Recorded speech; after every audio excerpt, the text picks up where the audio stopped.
Hello all. Video start చేసే ముందు నేను మీకు ఒక పుస్తకాన్ని చూపిస్తాను. సో ఈ బుక్ వచ్చి మ్యాక్మిలన్ ఎడ్యుకేషన్ నుంచి specially design for senior KG, అంటే యూకేజీ పిల్లలకి 5 సంవత్సరాలు 6 సంవత్సరాలు ఉన్న పిల్లలకి. ఎందుకు ఈ బుక్ని స్పెషల్గా చూపిస్తున్నానంటే ఇందుట్లో ఉన్న కొన్ని లెసన్స్ గురించి, ప్రత్యేకంగా ఒక లెసన్. సో లెసన్ టైటిల్ వచ్చి I own my body. So ఇక్కడ చూసారా దేని గురించి ఎక్స్ప్లెయిన్ చేశారు? Good touch and bad touch గురించి. స్టార్టింగ్లో నాకు ప్రీ ప్రైమరీకే good touch and bad touch నేర్పించాలా, పిల్లలకి అసలు ఎలా నేర్పించాలి అన్న ఒక డౌట్ రైజ్ అయింది. బట్ రైట్ నో ఇప్పుడు జరుగుతున్న సిచ్యువేషన్స్ కానీ వింటున్న న్యూస్లు కానీ చూస్తుంటే పిల్లలకి పాలిచ్చేటప్పటి నుంచి ఇవన్నీ నేర్పాలేమో అనిపిస్తుంది. ఎందుకంటే సేఫ్టీ అన్నది ఎక్కడా లేదు. మన పిల్లల్ని మనము good touch and bad touch గురించి ఎడ్యుకేట్ చేయాల్సిందే. సో ఇక్కడ ఎందుకు నేను టీచర్స్కి రికమెండ్ చేస్తున్నాను ఈ వీడియో అంటే, అయితే మదర్ చెప్పాలి లేదా మనం చెప్పాలి. సో మదర్కి తెలియచ్చు తెలియకపోవచ్చు. ఎడ్యుకేటెడ్ అనుకోండి, ఆటోమేటిక్గా ఇప్పుడున్న పరిస్థితులకి ఖచ్చితంగా పిల్లలకి చెప్తారు ఇవన్నీ. ఒకవేళ కాదు అనుకోండి, next responsibility as a mother and టీచర్గా మనదే. కాబట్టి మన స్కూల్స్లో ప్రతి క్లాస్లో ఉన్న ఆడపిల్లలకి మగపిల్లలకి కూడా ఈ బాడీ పార్ట్స్ గురించి, good touch and bad touch గురించి చెప్పాలి. సో స్పెషల్గా నా వరకు నేనేం ఫీల్ అవుతాను అన్నది మీతో షేర్ చేస్తాను. ఇది ఎంతవరకు ఎవరెవరికి ఉపయోగపడుతుంది అన్నది నాకు తెలియదు. నేను పాటించాలి అనుకుంటున్నవి కూడా చెప్తాను. స్పెషల్గా మా స్కూల్లో ఎవరైనా టీచర్ లీవ్లో ఉంటే నేను ఫస్ట్ తీసుకునే class good touch and bad touch. నా వరకు నా top priority good touch and bad touch లెసన్కి ఎప్పుడూ ఉంటుంది. నేను నా స్కూల్లో ఛార్జ్ తీసుకున్న దగ్గర నుంచి ఎవ్రీ ఇయర్ ప్రతి క్లాస్కి అట్లీస్ట్ ఇయర్లో వన్స్ ఆర్ ట్వైస్ ఈ good touch and bad touch గురించి పిల్లలకి చెప్తూ ఉంటాను. మరి మీరు ఎప్పుడైనా మీ పిల్లలకి ఈ లెసన్ చెప్పారా? ఎస్పెషల్లీ ఫీమేల్ టీచర్స్ దీన్ని బాగా ఎక్స్ప్లెయిన్ చేయగలుగుతారు. మరి ఏం చెప్పాలి? Good touch and bad touch ఇలాంటి ఒక సెన్సిటివ్ విషయాన్ని పిల్లలకి పాజిటివ్ వేలో ఎలా చెప్పాలి అంటే, పెద్ద పిల్లలకి అనుకోండి డైరెక్ట్గా ఇప్పుడు జరుగుతున్న సిచ్యువేషన్స్ వివరించవచ్చు. ఎవరైనా మిమ్మల్ని ఇబ్బంది పెడితే, లైక్ క్లాస్ రూమ్లో కానీ, ఇంట్లో కానీ, బయట స్కూల్ నుంచి ఇంటికి వెళ్ళే మార్గంలో కానీ ఎవరైనా మిమ్మల్ని ఇబ్బంది పెడుతూ ఉంటే ఖచ్చితంగా పేరెంట్కి లేదా టీచర్కి చెప్పాలని ముందు నుంచి వాళ్ళకి ఒక అవేర్నెస్ అన్నది క్రియేట్ చేయాలి. అంటే మనం పిల్లలతో ఎలా ఉండాలంటే, నాకు బాధ వస్తే వెనకాల నా టీచర్ ఉన్నారు, నాకు ఏదైనా ఇబ్బంది వస్తే నేను మా టీచర్కి చెప్పుకోగలుగుతాను అన్నట్టుగా ఉండాలి. ఇది ఎంతవరకు కరెక్ట్ అన్నది నాకు తెలీదు. నా వరకు నేను అలానే ఉంటాను. ముఖ్యంగా నా పిల్లలకి నేను ఎప్పుడు చెప్పేది అదే, మీకు ఎక్కడైనా ఇలాంటి హరాస్మెంట్స్ కానీ, ఇబ్బంది కలిగించే విషయాలు కానీ, బస్లో కానీ బయట కానీ జరిగితే ఖచ్చితంగా నాకు చెప్పండి అనే చెప్తాను నేను. సో ప్రతి టీచర్ అలానే ఉండాలి.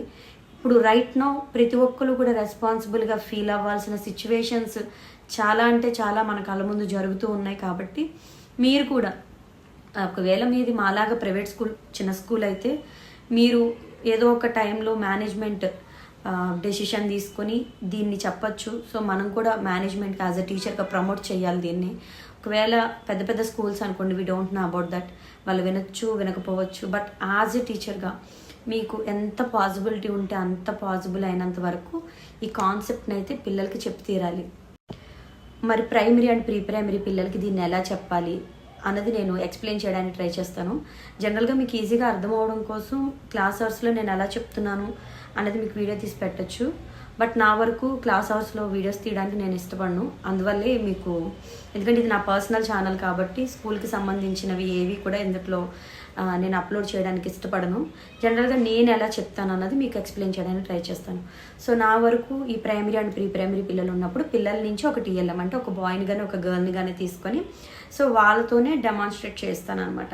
సో ఫస్ట్ హెడ్ని టచ్ చేసి, ఇక్కడ టచ్ చేయొచ్చా చేయకూడదా, సో వాళ్ళు ఆటోమేటిక్గా చెప్తున్నారండి. ఇప్పుడున్న పిల్లలు కాస్త అవేర్నెస్ ఉంది.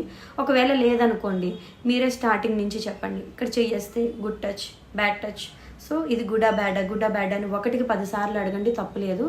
వాళ్ళకి ఉండిపోవాలన్నమాట మైండ్లో. సో ఎవరైనా వాళ్ళని ఇబ్బంది పెడితే ఖచ్చితంగా మనం వెళ్ళి మన మదర్కో మన టీచర్కో చెప్పేయాలి అన్నది వాళ్ళకి అర్థం కావాలి. ఎందుకంటే ఇప్పుడున్న సిచ్యువేషన్స్లో ఎటు నుంచి ఇబ్బంది వస్తుంది అన్నది మనం గెస్ చేయలేకపోతున్నాం. ఇంట్లో అవ్వచ్చు, బయట అవ్వచ్చు, తోటి స్టూడెంట్స్ అవ్వచ్చు. లైక్ ఇప్పుడు మనం లాస్ట్ టైం ఒక 5th క్లాస్ గర్ల్ గురించి చూసిన ఇన్సిడెంట్ చూసాం. తన క్లాస్మేట్సే కదా వాళ్ళు. సో అది ఎక్కడైనా జరగచ్చు. కాబట్టి అది ఎక్కడ జరిగినా కూడా ఒక గర్ల్కి లేదా బాయ్కి తన బాడీలో అదర్ పర్సన్ ఏ పార్ట్ని టచ్ చేయాలి, ఏ పార్ట్ని టచ్ చేయకూడదు. సో ఆ గుడ్ టచ్ అండ్ బ్యాడ్ టచ్ని మనము ఖచ్చితంగా పిల్లలకి ఎక్స్ప్లెయిన్ చేయాలి. సో నేనైతే ఈచ్ అండ్ ఎవ్రీ పార్ట్ని టచ్ చేస్తూ పిల్లలకి చెప్తూ ఉంటాను. సో ఇది ఖచ్చితంగా ప్రతి టీచరు ఒక రెస్పాన్సిబిలిటీగా తీసుకొని చెప్తే ఖచ్చితంగా అందరికీ ఉపయోగపడుతుంది ఇది. ఎందుకంటే ఇలాంటి విషయాలు జరిగినా చెప్పడానికి పిల్లలు ఇష్టపడరు. ఎందుకంటే అది భయం కావచ్చు, లేదా ఏమనుకుంటారు అన్న ఆ ఫీల్ కావచ్చు. ఖచ్చితంగా ఓపెన్ అవ్వరండి ఇలాంటి సెన్సిటివ్ విషయాల్లో. నేను ఏదైనా చెప్పగలను, ఏదైనా కూడా నా టీచర్కి కన్వే చేయగలను, మా మదర్కి కన్వే చేయగలను అని మనం పిల్లల్ని మోటివేట్ చేసుకున్నప్పుడే ఇలాంటి బ్యాడ్ సిచ్యువేషన్స్ జరిగినప్పుడు వాళ్ళు మన దగ్గర ఓపెన్ అవ్వగలుగుతారు. ఐ హోప్ ఇది మీ అందరికీ అర్థమవుతుందని అనుకుంటున్నాను. వీటితో పాటు మనం చేయాల్సింది ఇంకొకటి కూడా ఉంది. ఇవేంటంటే ప్రికాషన్స్ అనమాట. ఇవన్నీ జరిగినప్పుడు వాట్ ఈజ్ వాట్ అని. అలాగే టచ్ చేస్తున్నప్పుడు ఏమని చెప్పాలి, హెల్ప్ అనాలా, గో అవే అనాలా, రన్ అవే అనాలా, లేదంటే నో అనాలా, పేరెంట్కి చెప్పాలా, ఇవన్నీ కూడా మనం ఇంక్లూడ్ చేయాలి ఈ గుడ్ టచ్ బ్యాడ్ టచ్ గురించి చెప్తున్నప్పుడు. చాలామంది పేరెంట్స్ చేస్తున్న పెద్ద తప్పు ఏంటంటే మొబైల్ పిల్లలకి ఇచ్చేసి అట్లీస్ట్ వాళ్ళు ఏం యాక్సెస్ చేస్తున్నారో కూడా చూడట్లేదు. సో పేరెంట్గా మనము మన పిల్లలు మొబైల్లో ఏం చూస్తున్నారు అన్నది కూడా చూడాలి. 1 అసలు మొబైల్ ఇవ్వకపోవడం, 2 ఇస్తే సేఫ్టీ మోడ్లో పెట్టివ్వడం.